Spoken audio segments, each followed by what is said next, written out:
ఉన్నట్టుగానే ఉంది. ఒక కంపెనీ తెచ్చింది, ఒక ఎడ్యుకేషన్ సిస్టమ్ డెవలప్ చేసి లేదు.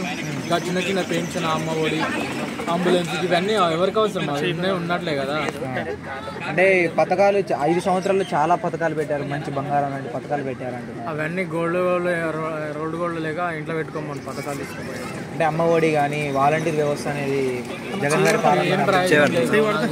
అంటే ఇప్పుడు మన కళ్యాణ లక్ష్మి తెచ్చిండు, రైతు బంధు, ఇప్పుడు దళిత బంధు 10 లక్షలు ఇంటింటికి ఇవ్వడం, అట్లా కొత్త కొత్త స్కీమ్స్ వేస్తే డెవలప్ అవుతుంది ఎడ్యుకేషన్ సిస్టమ్.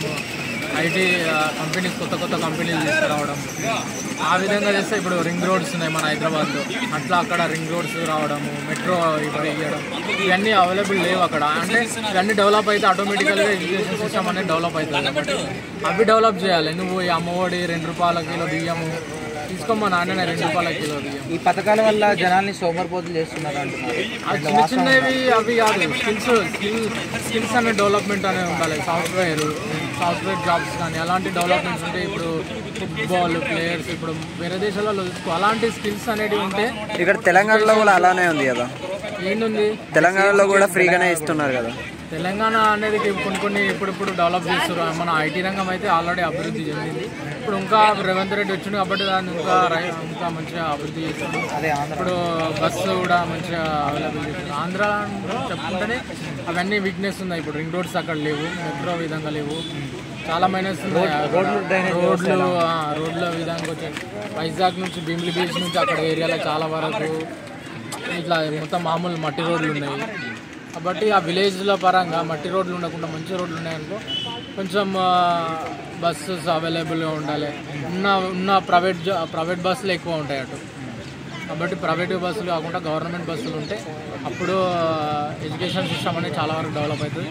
ప్లస్ మంచి ఇప్పుడు మహిళలు అనేది ముందుకు వస్తారు అట్లా.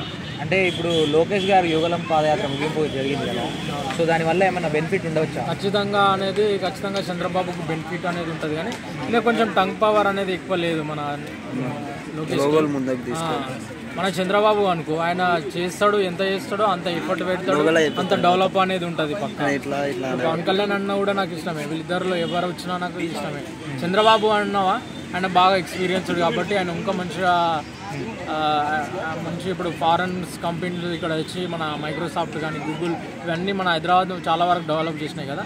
అదేవిధంగా అక్కడ కూడా వైజాగ్లో పెడితే మాత్రం మంచి అవైలబుల్గా ఉంది ఆ వైజాగ్ అనేది మొత్తం స్టేట్కి, ఆంధ్రాకు, ఏపీకి. ఆ విధంగా అవి తెచ్చి డెవలప్ చేస్తే మాత్రం పక్కా డెవలప్ అవుతుంది. టీడీపీ జనసేన పొత్తుని ఎలా భావిస్తున్నారు? అంటే ఫస్ట్ ఒక హ్యాండ్ 2 హ్యాండ్ల చప్పట్లు ఇంకా బాగా శబ్దం ఎక్కువ ఎట్లా వస్తుందో వాళ్ళిద్దరు చాలా వస్తుంది అని పక్క. ఎందుకంటే ఇప్పుడు ఉన్న 2 ఎమ్మెల్యేలు మన టీడీపీలోకి వచ్చారు. అదేవిధంగా మొత్తం ఈ 3 monthsలో వీళ్ళు బాగా రిస్క్ చేసి మంచిగా వీళ్ళు పార్టీని మంచిగా బిల్డ్ చేసుకున్నారు అనుకో టీడీపీ, పక్కా టీడీపీ రావాలి. టీడీపీ వచ్చిందంటే మంచిగా ఏ విధంగా అయినా సరే డెవలపింగ్. లోకేష్ గారు రాజకీయాల్లోకి వచ్చిన ముందు ఇప్పుడు చాలా మారిపోయారు, కొంచెం టాకింగ్ పవర్ చాలా పెరిగింది. అంటే ఇప్పుడు యాత్ర కూడా తీసుకున్నాడు కదా, అలాంటిది చాలా వరకు గుడ్ డిసిషన్. అట్లా తీసుకున్నందుకు అంటే ప్రతి విలేజ్లో ఉన్న వృద్ధుల నుంచి యూత్ వరకు ప్రతి ఒక్కరు తనకు ఈయన హార్డ్ వర్క్ చేస్తుండు అని ముందుకు వస్తారు అందరు ఓటేయడానికి. వైసీపీ వాళ్ళు 175 మా సీట్లు అంటున్నారు. 170 ఏం లేదు కానీ 50 వస్తుంది. మన వాళ్ళు 100 కొట్టేస్తారు పక్క ఈసారి మన టీడీపీ. ఎందుకంటే చంద్రబాబు జైలుకి పంపించారు, ఇది ఖచ్చితంగా ప్రతిపక్షాల అండ ఉంది.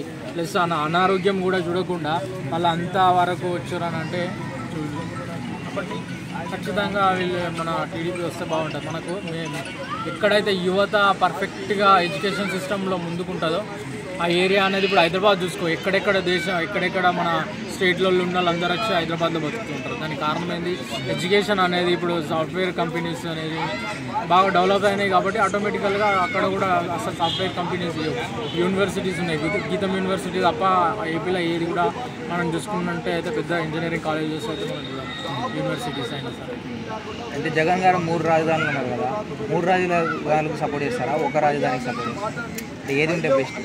మేబీ ఒక్కటి ఉంటేనే బాగా డెవలప్మెంట్. వైజాగ్ ఉంది, దాన్ని బట్టి ఉంటే బాగుంటుంది. అంటే వాళ్ళ ఈ దానికి వచ్చేసరికి మాత్రం ఖచ్చితంగా అంటే 3 రాజధానులు ఉంటే ఎక్కువ డెవలప్మెంట్ అయితే 3 ఏరియాలు డెవలప్మెంట్ అయితే అవునవును ఆ విధంగా తీసుకున్నా ఓకే. బట్ డెవలప్మెంట్ అనేది పక్కా ఉంటుంది. అప్పుడు 3 సీఎంలు కావాల్సి వస్తుంది. ఓకే.